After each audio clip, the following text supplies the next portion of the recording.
Hey YouTube, I was on Georgia Shooting Connections or watching their stream last night, every Friday night, and Viejo and a couple of other people asked. We started talking about cleaning brass. How do you clean brass? What do you use? And a lot of people were saying they use the Frankfurt Arsenal tumblers. They make two different versions. They make a big one and a small one. And a few people have bought the small one thinking they were the big one, whatever. Several years ago, I got lucky and won a contest on Facebook from a gun shop in Florida. Shark, or Gulf Coast, or what is it? Shark Tactical or something like that. I don't remember. Anyway, and I got store credit, and I could use it for anything they had in the store. So I went to the store to see what they had, and this is what I could buy with the store credit they gave me.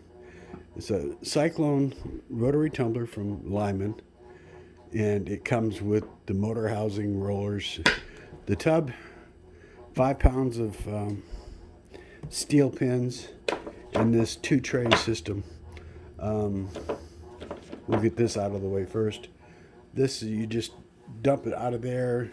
This catches the brass, has holes for the pins to go through, and then this is a mesh net that's molded into the plastic that the pins fall into.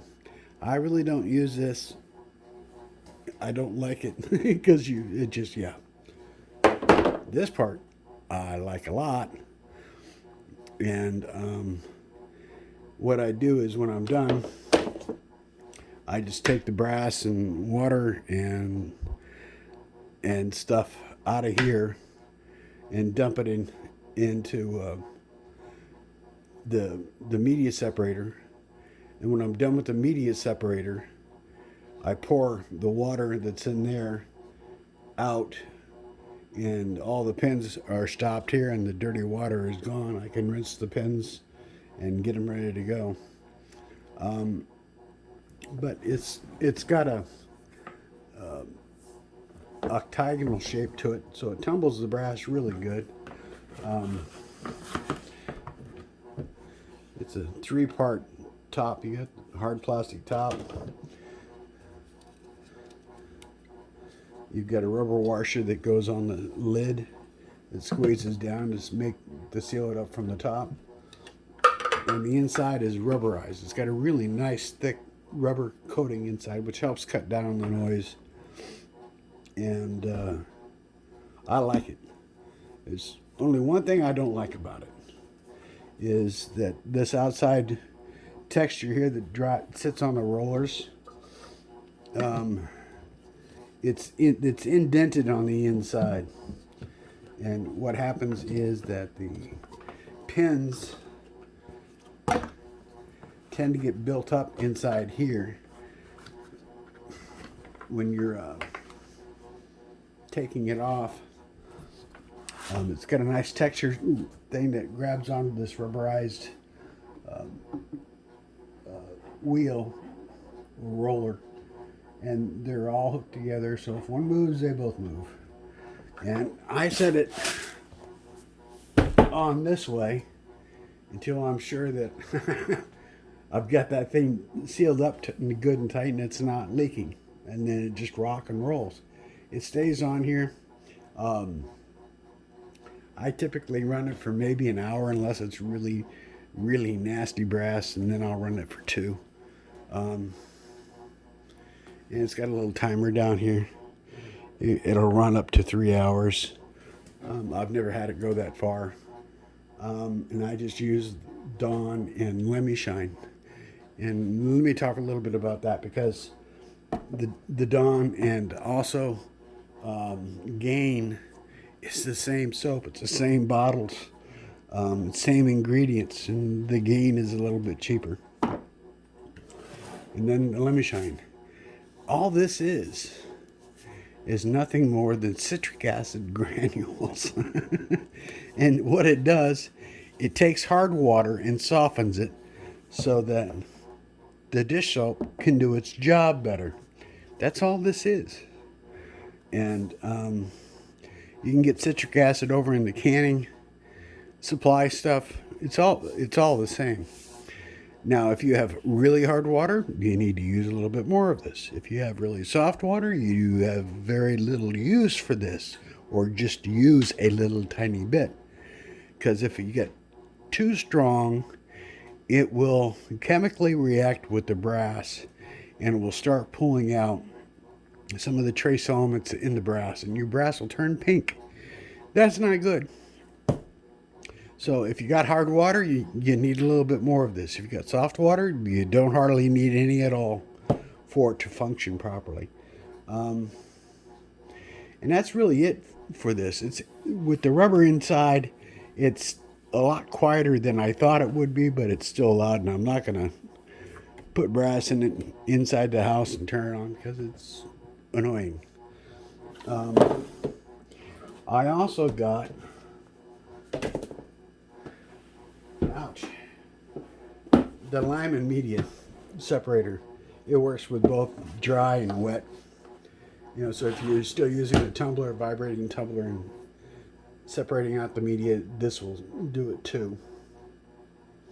I got it because I like the fact that it's got a lid on it that can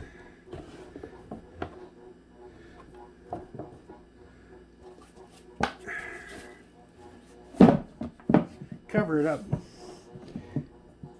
and well, of course now it's going to fight me. There we go.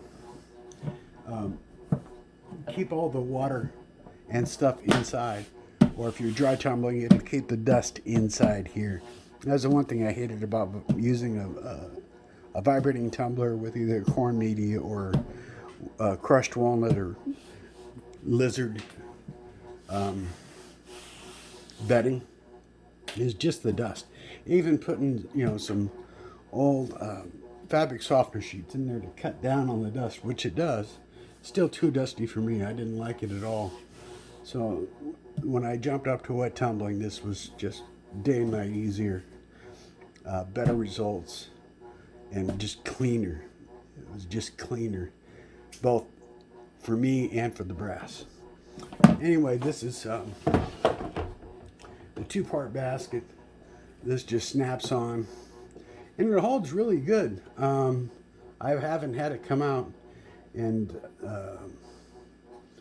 I run it about 15-20 ways one direction, and another 15-20 the other direction, and knocks all the pins out. I haven't had any pins stick inside the brass. It just works.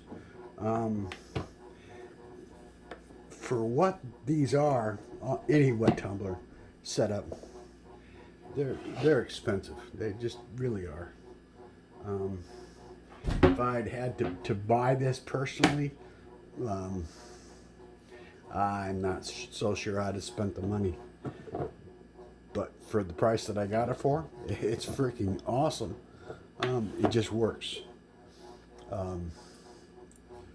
Since I've had it, I sold my vibrating tumbler.